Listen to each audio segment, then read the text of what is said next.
क्या हो जाता है ऑटोमेटिकली वो जो वेव होती है वो क्या हो जाती है, समाप्त हो जाती है, खत्म हो जाती है। अगर आपको ये बोल रहा है अरे सीधा सीधा क्या हो रहा है, वेंट्रिकुलर टेकिकार्डिया हो रहा है, लेकिन मान लीजिएगा ऐसी अगर कुछ उल्टी सीधी अगर आ गई, इसका मतलब समझ लीजिएगा ये हो गया वेंट्रिकुलर फिब्रिलेशन। वेंट्रिकुलर फिब्रिलेशन याद रखिएगा, ये किसकी इमेज है, वीएस की इमेज है। क्या मेरी बात समझ में आ रही है?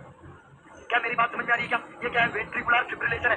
वेंट्रिकुलर फिब्रिलेशन का मतलब 250, 300, 350 से भी ऊपर जा चुकी है। अरे वेंट्रिकल इस तरीके से बस ऐसे मूव कर रहे हैं, इसको क्या कहेंगे, वेंट्रिकुलर फिब्रिलेशन। और वेंट्रिकुलर फिब्रिलेशन होगा, इसका मतलब आप समझ सकते हैं कि किसी भी प्रकार के वेंट्रिकल जो है वो अच्छे से कॉन्टेक्ट नहीं हो पाएंगे, और इस तरीके से होंगे तो आपकी वेव भी ऐसे ऐसे ऐसे चलने वाली है। याद रखना, जब कंटिन्यूअस अप डाउन, जब कंटिन्यूअस अप डाउन हो, इसका मतलब वेंट्रिकुलर टेकिकार्डिया हो रहा है। वेंट्रिकुलर टेकिकार्डिया हो रहा है, जल्दी जल्दी वेंट्रिकल क्या कर रहे हैं, कॉन्टेक्ट कर रहे हैं, वेंट्रिकुलर टेकिकार्डिया, वेंट्रिकुलर टेकिकार्डिया। लेकिन जब फिब्रिलेशन होने लग गया तो फिब्रिलेशन में क्या होगा, बहुत तेजी से अरे भैया इस तरीके से मूवमेंट करने वाला है, और इसका मतलब यही है कि वेव जो आने वाली है वो ऐसे आने वाली है, याद रखिएगा। लेकिन अगर आपके ऐसा है अरे भैया ये देखो ये क्यूआरएस कॉम्प्लेक्स तो अच्छे से आ रहा है, देखो ये क्यूआरएस कॉम्प्लेक्स तो अच्छे से आ रहा है, लेकिन भैया जी ये पी वेव में दिक्कत है, ये पी वेव में दिक्कत है, याद रखिएगा।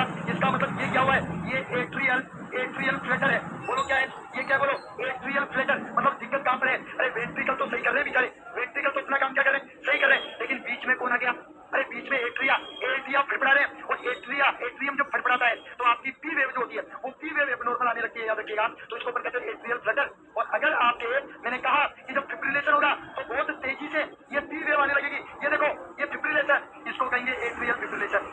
क्या मेरी बात समझ में आ रही है? क्या एट्रियल फिब्रिलेशन, एट्रियल फिब्रिलेशन। सबसे पहले आपको समझना पड़ेगा कि यहाँ पर वेंट्रिकल में कोई दिक्कत नहीं है, यहाँ पर वेंट्रिकल में कोई दिक्कत नहीं है, याद रखिएगा। यहाँ पर वेंट्रिकल में कोई दिक्कत नहीं है, वेंट्रिकल की वेव एकदम सही से आ रही है, ये बीच में एट्रिया फड़फड़ा रहे हैं, याद रखिएगा। जब इस तरीके से आए अरे भैया बहुत तेजी से जाए तो याद रखिएगा फिब्रिलेशन।